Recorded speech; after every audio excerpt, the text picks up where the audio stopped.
Boom! Just made it. Hey guys, Abner Miranda here.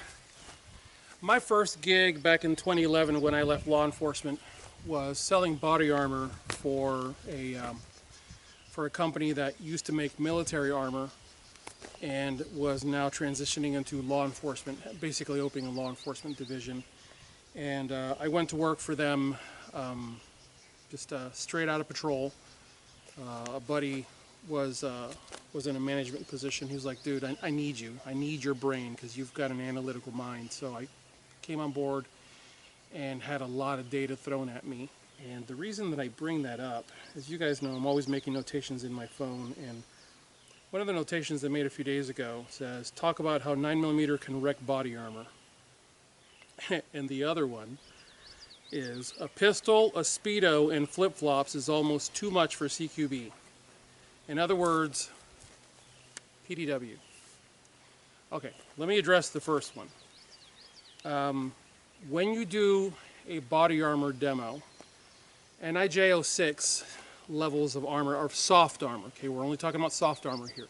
Soft armor is also known as concealable armor. And the way it works is level 2A, 2, 3A, and that's it. 2A, 2, 3A. Everything from 3 and above is hard armor. So you've got everything from boron carbide, AR-500, some of the ceramic stuff out there, some of the ethereal armor. You can have a government that'll come to you and say, we carry this round, and they're going to tell you what the round is. They're going to tell you all the dynamics, all the specifications, and they want you to create armor to defeat their round so that their dignitary protection teams are protected against the very round that they carry. So anyways, I got a lot of really great data thrown at me, which was really cool because I got a chance to learn a lot about armor and how to defeat armor. So when you would do a demo, sometimes you would do a level 2A, which is the bottom of the barrel, but under NIJ06 ratings, level 2A is actually level 2 of old. Basically, in NIJ06, everything just kind of bumped up one rating. So you had a level 2A vest that was really, really thin, and it was capable of stopping pretty much everything in the spectrum of a handgun. So anyways, you would do these shoot demos where you would start out with 5.7. Actually, let me tell you this. The way it works is, whenever you do a demo, you have a karate bob, right? You put the vest on karate bob, and you aim dead center, and you're very close. I mean, you're like here, like 4 feet in front of karate bob, and you want point blank. You want the customer to see you nailing that sucker close up, and you also don't want to miss. So anyways, you start off with the hardest rounds to stop, and you transition to the easiest rounds to stop. So you're going to start off with 5.7 by 28mm. Then you would go 357 SIG, 40 cal. How's that go? 5.7, 357 SIG, 9mm, 40 cal, 45, double-aught buck and slug. And you would fire at the same vest, same spot, same panel. Which means every time that you would hit it, you would take the vest off. You would show the client that there was no back face perforation and no significant back face deformation. Then you would basically pat the armor back flat again, because the armor essentially balloons up when it gets hit. All that fabric, and I'll give you a quick lesson. Whenever a bullet strikes a vest, it does essentially what my finger just did. It hits and it pulls in the fabric around it. So what happens to the vest is all the fabric bunches up, and the multiple layers of fabric basically do this to one another, and they just puff up.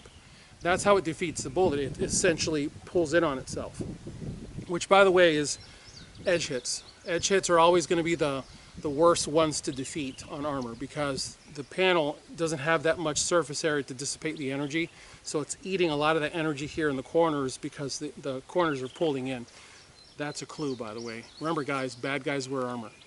So anyways, we would run through everything, and the last thing we would do would be center punch with a 12 gauge. I mean, like dead center 12 gauge, like boom, And that would send Karate Bob just lurching to the rear and falling back, and then you would actually cut out that slug, which was turned into a mushroom.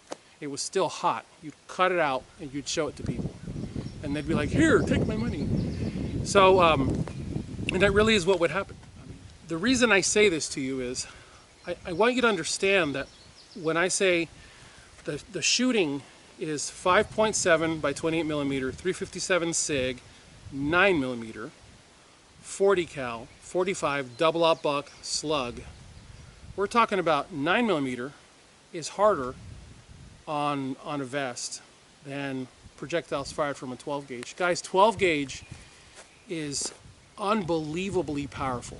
12 gauge is truly the one shot and fight ender. I mean, you can take a chunk out of a person with a 12 gauge. Literally a piece will blow off of a person if you hit them with 12 gauge.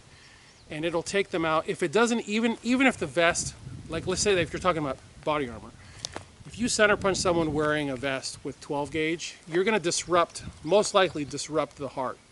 The SA node, that essentially is the pace setter for the heart, will take a hit that is so powerful that it'll actually disrupt the rhythm of the heart, and the person will most likely pass out. Which, remember, it's not about killing, it's about stopping the threat. If the person passes out, you've stopped the threat. So what I'm trying to get you to understand is 9 millimeter is such a very, very powerful round, because it is the third round in that list that I named off for you. Whether you're talking about a 9 mil fired from a handgun, or whether you're talking about a 9 mil fired from a PDW like this, you're talking about a fair amount of firepower on board. So those of you who think that the only validity to ending a fight in regards to a long gun is a rifle round, reconsider that 9 millimeter is very effective. It's a very effective fight ender, and recently I was asked to do a video on the efficacy of 9 mil versus 45. Well, I'll tell you right now, 45 is not that hard to stop. 45, generally speaking, whenever we would fire a 45 at the vest, it would hit and it would just bounce off and hit the ground. Almost every other round, in fact, I think every other round, would actually go in and stick in the vest and get all bound up in the vest.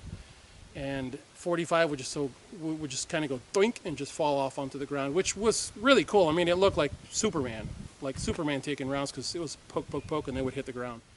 If someone were to say to me, which round would you prefer, 9 mil over 45, 9 mil?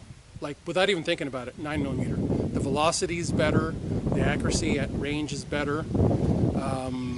Overall, there is less recoil on 9 mil than there is on 45. The only exception to that is going to be Glock. The Glock 21, which is the 45 caliber, also known as Glockzilla, is such a beautifully made handgun that it'll suck up 45 recoil like it's nothing. It's actually my favorite Glock to shoot, but the problem is 45 is almost twice the cost of 9 millimeter, so 9 millimeter it is. Not to mention, everything in this industry is made for the Glock 17 and the Glock 19, so keep that in mind. But anyways, that's really what I wanted you guys to think about. Now the other part of this video, a Speedo and flip-flops is almost too much for CQB. In other words, PDW. All right. I believe that's a saying that comes from the FBI HRT. A pistol, flip-flops, and a Speedo is almost too much for CQB. First time I heard that, I laughed and sort of discounted it, and the deeper I've gotten into CQB training, vehicle training, the more I've come to realize the brilliance of that. There's not a lot of room and there's not a lot of time in environments where the engagements are very small and very compressed. And what you're dealing with in confined spaces, like let's imagine that this is a wall and I've got to get around this corner. It's easier for me to get around this corner and be ready to fight if I am muzzle up and I'm set up to clear that corner. Whereas even with a 7.5-inch AR-15, good luck actually cleanly slicing right past that corner without having to go like this and then sort of dig the trench and come up. PDWs are ideal for CQB or CQC, however you want to look at it. They're just made for it, which is why so many Tier 1 units will run with PDWs versus rifles, because they know if that's the fight they're going into, like intentionally that's what they're going into, then that's what that's actually what they're going to gear up with. I can tell you this as a fact because I know people inside the Tier 1 community, and I know trainers inside the Tier 1 community, and well, actually, I don't think Ken Hackathorn would have a problem with me telling you this. Ken and I have spent a lot of time talking about this kind of thing in specific, and he likes the B&T, the version for the Glock. And when I told him that I've been running classes, rifle classes with this, he basically was like, yeah, you know, you're probably doing quite well. Yeah, I am. As long as we're not doing like really long stuff, I do very well in rifle classes. I'm very efficient in getting around corners and moving through obstacles because this weapon is so tiny and it's so light. So even if we have to just flat out do a run, I can always do that and run it to my back and then take off with it and not have to worry about losing it while moving quickly because it's stuck to my body. So that's just one of those things that I want you guys to think about. GS17, Micro Ronnie, KPOS, some of the B&T, the MP9, things like that. Those are dynamite. Some of the MP5 clones out there. But remember, when you're talking about the MP5 stuff, even the MP9s from B&T are already getting really on the heavy side. This thing, fully loaded, is around the 3-pound mark. So, and that's fully loaded with 21 rounds. So that's something to think about. So anyways, hope I've given you guys some information to ponder over. 9mm is not a joke round. 9mm is a very serious round that really deserves a lot more credit than it gets. But that's what I've got for you. As always, I thank you guys for watching. God bless you all. Get those guns out in practice. Have a good one.